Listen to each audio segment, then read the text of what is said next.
How are you? I'm good, thank you very much. Obviously, welcome to No Holds Barred. I am, of course, Lord Andy Coyne, and this is Dave. He is the owner of this fine establishment. Landlord. Indeed you are. Now, what are we drinking here? This is the beautiful new Two Birds Brewing, which you've got to be very careful how you say, which is why we're drinking it early in the night rather than late in the night. And it's a blood orange Neeple. Because, of course, we haven't drank anything. No, this up to this. No, this is the first drink. Together, our first time ever meeting. Absolutely it is. Now, obviously, there's a lot of exciting things going on in the world of wrestling, both here in Australia. If we can't get more noise for that, we're not going to hear them from America, let alone Scotland. So, and also in America. What about Scotland? Thank you, DCT. Appreciate that very much. And obviously, one thing that I would really love to talk about at the moment is the fact that coming up, MCW, the 9th anniversary extravaganza, check my dates, the 11th and 12th of October. So I love the fact you've got your notes there. It feels like I'm doing... Look, there's a lot I got to make sure I get right, okay? It feels like high school debating all over again. It's like the definition of wrestling, according to Webster's dictionary, is... stuff. Anyway, but obviously, so at the 9th anniversary extravaganza, we are going to have a 2-night tournament. The Melbourne City Invitational returns. The very first winner was Marty Skrull, the villain himself, and then, of course, Davey James. Boo! Thank you. Now, we took a break, and this year it is back. It is back with a vengeance because 8 of the best female competitors in Australia today will compete to find out who's going to become the very first MCW Women's Champion. Yeah. And do we know who they're going to be? Now, yes, now I do, but first of all, you were watching the show live. You were my guest at the time. Tell me, what was the reaction like when MCW announced we were going to have a women's championship? It was huge, and it's obviously there's been a huge amount of impetus within the industry going this way, and I think Melbourne's making sure that they're at the forefront of that rather than falling behind. So there's a real buzz. I thought the crowd went off at that stage, and people are waiting to hear, what the matches are going to be. They're looking forward to 2 nights of wrestling, which is an enormous amount of wrestling. It's going to be hard for the wrestlers. It's going to be hard for the crowd. It's going to be hard for the people behind the bar. Well, whoever survives those 2 nights undoubtedly will deserve being the first ever MCW Women's Champion. Everyone over there, who's coming to actually watch this show? 2 nights, come on. Yeah! Don't just put your hands up. We can't hear it. Yeah. 2 nights, excellent. Who's coming for just the second night? Oh, you're rubbish. You are absolute rubbish. You cheap ass. Anyway, now this is why I have a cue card, because trying to remember 8 names when you've had a few beers can be tricky at best. That was your first one. That's what I tell the wife. Anyway, so first up we have Candy Lee. We've got Xena, Kingsley, Avery, Steph Delander. We, of course, Kellyanne. Oh, there we go. Tar Lee, and then, of course, the current PWWA champion, Jessica Troy. That's interesting. So that's interesting. So people over here, what are you thinking at the moment? Who's going to win this? Just shout it out randomly. I'm going to say Jessica Troy. Okay. Kellyanne. Kellyanne? I probably say Avery. Cremata should come back. If only. If only you could hide behind that palm tree more effectively than you're doing at the moment. So, here's my question for you. I mean, do you have a pick who you think is going to become the first MCW Women's Champion? I'd love to see how the crowd would react when Avery wins it. So that's what I'm going for. I just think it would be amazing to see that. Given all the names, given what we've heard there, who people would like to win, Avery getting across would be quite a response from the crowd, I think. I have a prediction. It's a very controversial prediction. Is it Cremator? Oh my god, he would be fabulous. But no, it's not Cremator. I actually think Jessica Troy's going to win it. Yeah. Oh, there's a good one. I thought it was a controversial one. I mean, she has been one of the most dominant female wrestlers in Australia today. She holds a championship that proves that statement. And there's obviously the old saying that to be the man, you've got to beat the man, or in this case, to be the woman, you've got to beat the woman. And I think she's the person to beat in this tournament. I reckon she's going to make it to the final. If she wins it, obviously she becomes the MCW Women's Champion. But whoever beats her is very deserving of also holding that championship. So that's my prediction.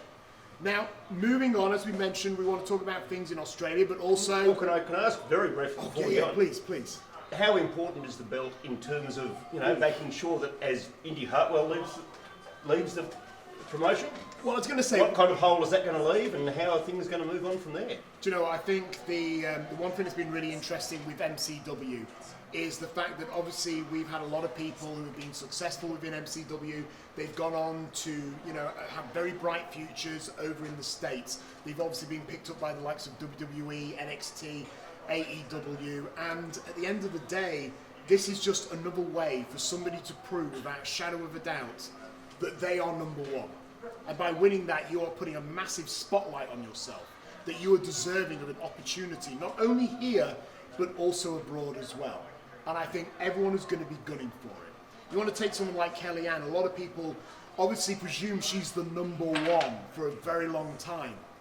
But of course, at MCW's 9th anniversary extravaganza, Kellyanne and of course the other 7 women who are competing in this tournament will finally be able to hold something that actually says, I am number one. Look at me. How many times are you going to say extravaganza between now and the 9th of October? Probably not as much as I'm going to say on the night itself, so I'm going to have to write it down and just say it again and again. I think you probably do it with those little rubber bands and just so you limit yourself a little bit. Just a little bit. I mean, obviously, we can try and squeeze that word into other conversations, like this Two Birds beer. It is an extravaganza of a beer.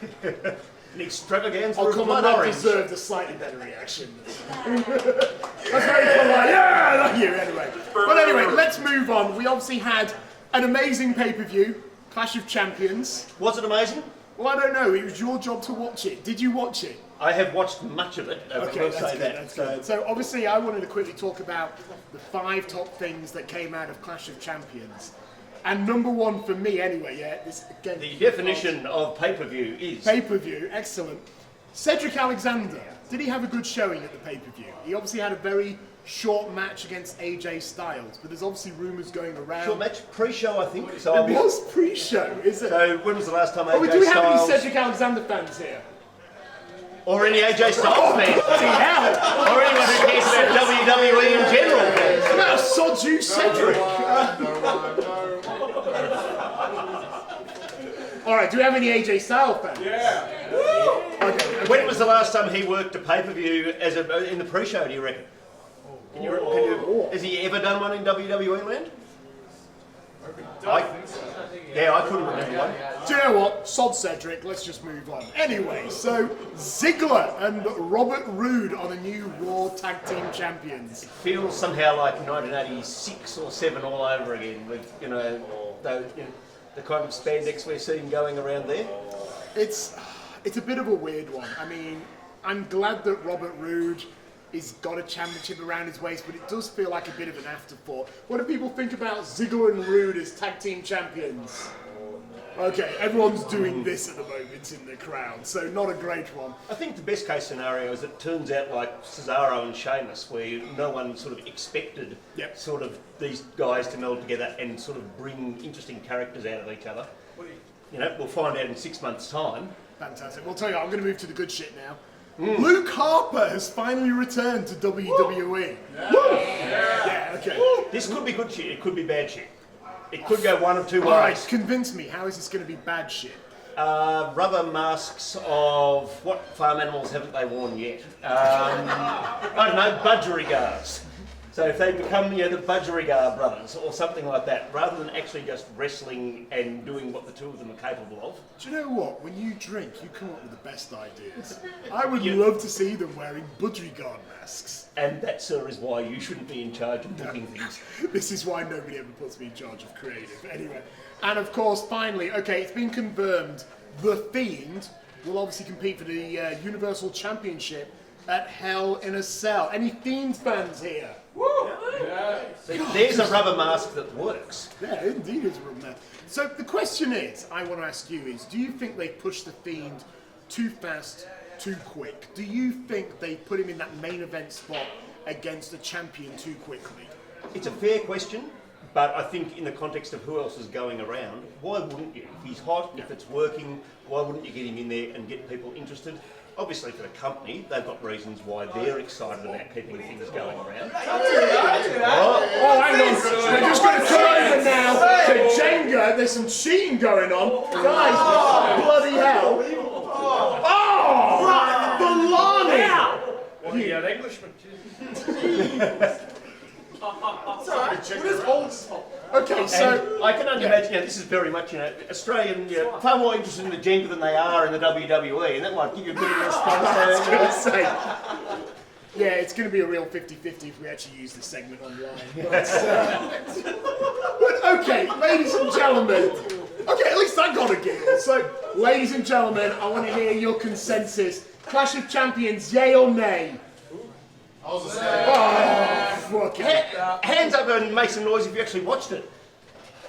I loved it! Give me a job! Vince, we know you listen, so... Please, give me But perhaps more importantly, MCW, the ninth anniversary extravaganza. Turn down on the card here. Throw it on the card, yeah, just hold it up for me. It's upside down. Okay, who is looking forward to MCW's 9th anniversary extravaganza? Who's looking forward to finding out who's the first MCW Women's Champion? Brad, don't point at your wife like that. You know you're looking forward. We're going to show some sort of support. It's in the contract. Ladies and gentlemen, make sure you join MCW's 9th anniversary extravaganza over 2 nights, 11th of October, 12th of October at the Thornley Theatre. This has been No Holds Barred.